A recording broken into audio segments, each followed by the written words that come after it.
Welcome back to our channel. నేను మీ journalist Kavya. So ఇప్పుడు arrest అప్పుడు అరెస్టు ఏ క్షణానైనా కేటీఆర్ అరెస్ట్ జరగొచ్చు అనే వార్తలు వినిపిస్తున్నాయి. ఒకవైపు మనం సర్కార్ నుంచి కూడా చూస్తుంటే ఈ రేసింగ్ ఫార్ములా ఈ రేసింగ్ విషయంలో అవినీతి జరిగింది, డబ్బులు చేతులు మారినాయి అనే విమర్శలు. ఇంకోవైపు బీఆర్ఎస్ దగ్గర నుంచి మనం చూస్తుంటే తెలంగాణ రాష్ట్ర ప్రతిష్ట పెంచడానికి విదేశీయుల నుంచి ఇక్కడ పెట్టుబడులు ఆహ్వానించడానికి మాత్రమే ఈ ఫార్ములా ఈ రేసింగ్ చట్టబద్ధంగా చేసినాం అండ్ దాంతోపాటు గవర్నమెంట్ అన్ని అనుమతులు చేసినాం. సో ఇవన్నీ ఒకసారి పక్కన పెడితే లీగల్ టీమ్ ఏమంటుందో ఒకసారి మనం మాట్లాడదాం. ఎందుకంటే లీగల్ టీంతో ఇప్పటివరకు భేటీ అయింది, అసలుకి ఇష్యూ ఏంటిదని తెలుసుకునే ప్రయత్నం చేద్దాం. బీఆర్ఎస్ లీగల్ టీం అండ్ దాంతోపాటు జుక్కా లక్ష్మణ్ గారు ఉన్నారు, ఒకసారి మాట్లాడదాం. అన్న ఏంది అసలుకి ఇష్యూ ఏంది? అసలుకి ఈ రేసింగ్ ఫార్ములా ఈ రేసింగ్ పైన కేటీఆర్ ఇప్పుడు అరెస్ట్ అవుతాడు, అప్పుడు అరెస్ట్ అవుతాడు, ఏ నిమిషాలైనా అరెస్ట్ కావచ్చు. దానికి సంబంధించిన గవర్నర్ కూడా పర్మిషన్ ఇచ్చింది అంటున్నారు. సో అది ఎంతవరకు వాస్తవం? అంటే ఇక్కడ క్లియర్గా మనం ఫస్ట్ పిఎంఎల్ఏ యాక్ట్ 2002లో పార్లమెంట్ అమెండ్ చేసింది. Prevention of money laundering act అనేది 2002లో పార్లమెంట్ అమెండ్ చేసినప్పుడు నగదు అక్రమ చెలామణి నిజంగా జరిగినట్టు ఆధారాలు ఉంటే మాత్రం అందులో ఈడీ కావచ్చు, మిగతా ఏదైతే ఏజెన్సీస్ ఇన్వెస్టిగేషన్ ఏజెన్సీస్ ఉంటాయో వాళ్ళు దర్యాప్తు చేయవచ్చు, నోటీస్ ఇచ్చిన తర్వాత అరెస్ట్ కూడా చేయవచ్చు. అది అక్కడ క్లియర్గా ఇల్లీగల్ మనీ ట్రాన్సాక్షన్ జరిగినప్పుడు మాత్రమే, మనీ లాండరింగ్ జరిగినప్పుడు మాత్రమే ఆ యాక్ట్లో క్లియర్గా ఉంటుంది. Prevention of money laundering act 2002 అనేది క్లియర్గా చెప్తుంది. అక్రమ మనీ చలామణి జరిగినప్పుడు మాత్రం ఎవరైతే ఆ వ్యక్తి వాళ్ళు ముద్దాయిగా పేర్కొన్నటువంటి వ్యక్తి మనీ లాండరింగ్ చేసినట్టు కానీ అక్రమ నగదు చలామణి జరిపినట్టు కానీ ఆధారాలు వాళ్ళ దగ్గర ఉన్నప్పుడు 100% కన్సెంట్ డిపార్ట్మెంట్ పోలీస్ ఇన్వెస్టిగేషన్ ఏజెన్సీకి అరెస్ట్ చేసే రైట్ ఉంటుంది. కానీ ఎప్పుడైతే ఎలాంటి డాక్యుమెంటరీ ఎవిడెన్స్ లేకుండా కేవలం హియర్సే ఎవిడెన్స్ మాత్రమే వాళ్ళు షో చేసినట్టయితే అది ఆ కేసులో మాత్రం క్వాష్ అయ్యే సందర్భం కూడా ఉంటుంది. అరెస్ట్ చేయడానికి ఎలాంటి అధికారాలు కన్సెంట్ ఇన్వెస్టిగేషన్ అధికారి కావచ్చు, ఈడీ అధికారులకు కావచ్చు ఉండవు క్లియర్గా. ఓకే.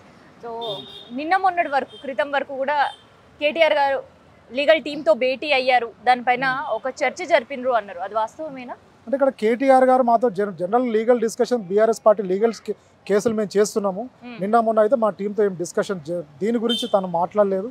అంటే క్లియర్గా మనకి ఇందులో మనం చూస్తున్నాం ఫార్ములా ఈ రేసింగ్కి సంబంధించి క్లియర్గా అగ్రిమెంట్ ప్రకారమే వాళ్ళు ఎంఓయూ చేసుకోవడం జరిగింది. ఇంటర్నేషనల్ ఏదైతే స్పాన్సర్ చేసిన కంపెనీస్ ఉంటాయో క్లియర్గా వాళ్ళు ఎంఓయూ చేసుకున్న సందర్భంలో మాత్రమే ఆ రేసింగ్ని కాంపిటీషన్ని పెట్టడం జరిగింది హైదరాబాద్లో.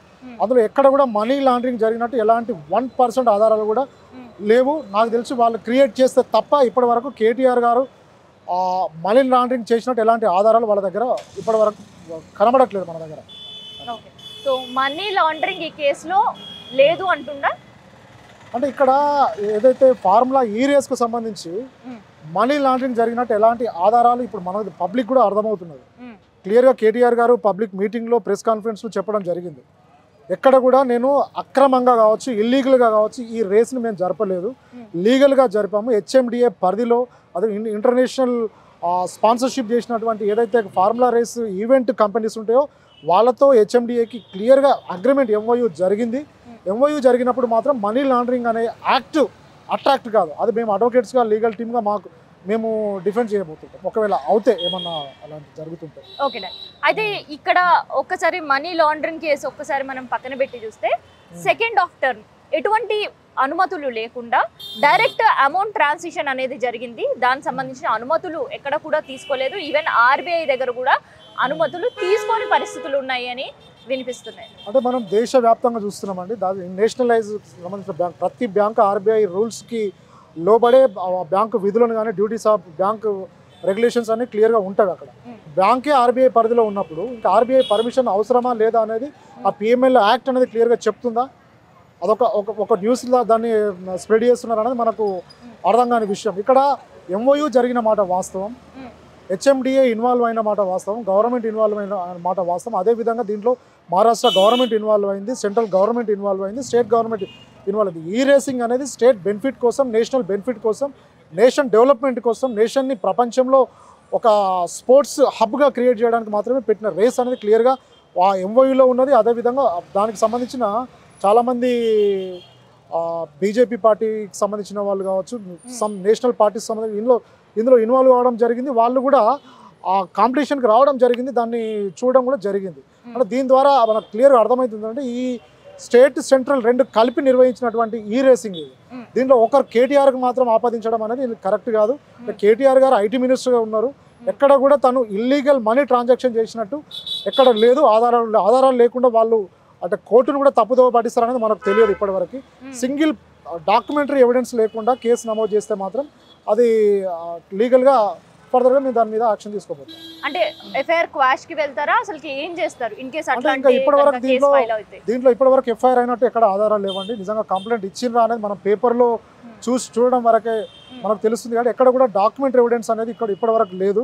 మీడియాలో వస్తున్న వార్తలను చూసి మనం చూస్తున్నాం తప్ప ఇక్కడ క్లియర్గా కేటీఆర్ గారు ఎక్కడ కూడా మనీ లాండరింగ్ చేసినట్టు ఎక్కడ ఆధారాలు మాత్రం లేవని మాకు క్లియర్గా డిస్కషన్లో మాకు తెలిసింది. అయితే ఒక పక్క మీరేమో ఆధారాలు లేవంటున్నారు, ఇంకో పక్క ఏసీబీ చాలా క్లియర్గా గ్రౌండ్ లెవెల్కి సంబంధించిన అన్ని ఎవిడెన్స్ కలెక్ట్ చేసుకొని సిద్ధంగా ఉంది అనే వార్తలు క్లియర్గా నేను మీ ఛానల్ ద్వారా చెప్తాను. క్లియర్గా ఎవిడెన్స్ ఉన్నప్పుడు ఎవరినైనా ప్రాపర్ డాక్యుమెంటరీ ఎవిడెన్స్ ఉన్నప్పుడు, మనీ లాండరింగ్ జరిగినప్పుడు ఎవిడెన్స్ ఉన్నప్పుడు అరెస్ట్ చేసే రైట్ కన్సర్న్ డిపార్ట్మెంట్కి ఉంటుంది. అది క్లియర్. ఆ ఎవిడెన్స్ని వాళ్ళు క్రియేట్ చేశారా, నిజంగా వీళ్ళే క్రియేట్ చేశారా, లేదంటే కేటీఆర్ గారు నిజంగా దాంట్లో సంతకాలు ఏమన్నా కేటీఆర్ గారు పెట్టారా, లేదంటే ఎవరైనా కన్ఫెషన్ తీసుకున్నారా? Confession statement is not permissible in judiciaries. కాబట్టి అది ఏ విధమైన డాక్యుమెంట్స్ అనేది ఇప్పటి వరకు మాకు తెలియదు, నాకు తెలిసి పబ్లిక్ కూడా తెలియదు, పేపర్స్ వాళ్ళకు కూడా తెలియదు, కోర్టు కూడా తెలియదు. కాబట్టి ఏ డాక్యుమెంట్స్ చేస్తున్నారు, ఏం ఇన్వెస్టిగేట్ చేశారు, ఏం డాక్యుమెంట్ బేస్ చేసుకుని ఎఫ్ఐఆర్ చేస్తారు అనేది మాకు తెలియదు. ఒకవేళ అలాంటి డాక్యుమెంట్స్ ఏమైనా ఉంటే మేము ఫర్దర్గా ఏ డాక్యుమెంట్స్ ఆ డాక్యుమెంట్స్ని ఛాలెంజ్ చేసే అవకాశం ఉంటుంది. ఓకే, దాదాపు ఈ ఫార్ములా ఈ రేసింగ్ సంబంధించిన ఎంఓయూ జరిగింది. 4 సంవత్సరాల పాటు ఈ రేసింగ్ హైదరాబాద్ కేంద్రంగా జరగాలి అనే ఎంఓయూలో ఉంది. అయితే ఒక దఫా 2023 ఫిబ్రవరి 10th అండ్ 11th నిర్వహించడం జరిగింది. కానీ సెకండ్ దఫా ఏదైతే నిర్వహిస్తారో దానికంటే నిర్వహించడం కంటే ముందే డబ్బులు చెల్లించిండ్రు అనేది వినిపిస్తుంది. అంటే ఇక్కడ క్లియర్ ఒకటండి, ఇప్పుడు ప్రజెంట్ ఉన్న ప్రభుత్వం కన్సర్న్ డిపార్ట్మెంట్ హెచ్ఎండి అన్న ప్రజెంట్ ఉన్న గవర్నమెంట్ ఆ ఎంఓయూని క్యాన్సిల్ చేయడం జరిగింది. అసలు MoU what basis you cancel the MoU? అసలు ఎంఓయూ క్యాన్సిల్ చేయాల్సిన అవసరం ఏముంది? What reason? A reason base చేసుకొని మీరు ఎంఓయూ క్యాన్సిల్ చేశారు? నిజంగా లాస్ట్ ఇయర్ ఫ్రాడ్ జరిగింది అనుకోండి, మళ్ళీ లాండింగ్ జరిగిందా ఆ తర్వాత ఇష్యూ. ఈసారి మీరు గవర్నమెంట్కి వచ్చారు, ఇప్పుడు ఎందుకు నిర్వహించట్లేదు? ఇప్పుడు మీ గవర్నమెంట్ నిర్వహించవచ్చు కదా ఫార్ములా ఈ రేస్ని, ఈ గవర్నమెంట్ ఎందుకు నిర్వహించట్లేదు? ఎందుకు క్యాన్సిల్ చేసింది? నిజంగా నష్టపోయిన ఏవైతే event organisation international event organisations ఉంటారో వాళ్ళు కూడా డిఫమేషన్ కేసు కన్సర్న్ డిపార్ట్మెంట్ మీద వేయొచ్చు. ఎవరైతే ఎంఓయూను క్యాన్సిల్ చేశారో వాళ్ళ ఇంటర్నేషనల్ ఆర్బిట్రేషన్ ట్రిబ్యునల్ కూడా ఆశ్రయించవచ్చు. లాస్ అయిన వాళ్ళు ఉంటారు కదండి.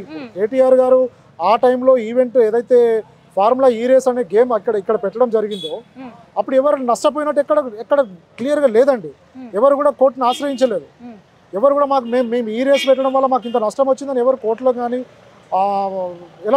ఎలాంటి డిఫమేషన్ కావచ్చు, నష్టపరిహారం కావచ్చు, ఎవరు కనీసం సివిల్ సూట్ ఫైల్ చేయలేదు.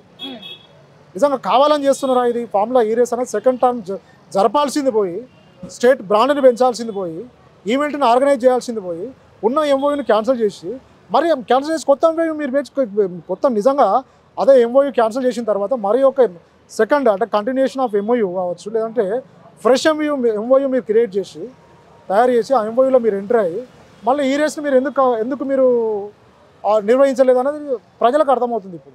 ఓకే, అయితే మన వాళ్ళు మాత్రం ఎంఓయూ క్యాన్సిల్ చేసేసుకున్నారు, ఇంకా రేసింగ్ వద్దు అని అనుకుంటున్నారు. కానీ మన రాష్ట్రానికి రావాల్సిన డబ్బులు మాత్రం ఈ ఫార్ములా రేసింగ్ సంస్థ దగ్గర ఉంది. సో వాళ్ళు తిరిగి మళ్ళీ మన పైన డిఫర్మేషన్ కేసు కావచ్చు, ఇంకా లీగల్గా ఎట్లా ప్రొసీడ్ అయ్యే అవకాశం ఉంటుంది, దాన్ని స్టేట్ ఛాలెంజ్ చేసే అవకాశం ఉంటుందా? మంచి క్వశ్చన్ అండి. నిజంగా మన రాష్ట్రానికి సంబంధించిన డబ్బులు వాళ్ళ దగ్గర ఉన్నప్పుడు వాళ్ళు నష్టపోయిన డబ్బులు మనం ఇవ్వాల్సిందే కదా, మన రాష్ట్రం ఇవ్వాల్సిందే కదా. మరి రెండోసారి మీరు ఎంఓయూ క్యాన్సిల్ చేసుకున్నప్పుడు వాళ్ళు రెండోసారి ఎంఓయూలో ఇన్వెస్ట్ చేసినటువంటి ఈవెంట్స్ ఆర్గనైజేషన్ చాలా పెద్ద కంపెనీస్ ఉన్నాయి, మహేంద్ర కావచ్చు, చాలా కంపెనీస్ ఉన్నాయి. ఆ కంపెనీస్ ఇన్వెస్ట్ చేసి ఉన్నవి.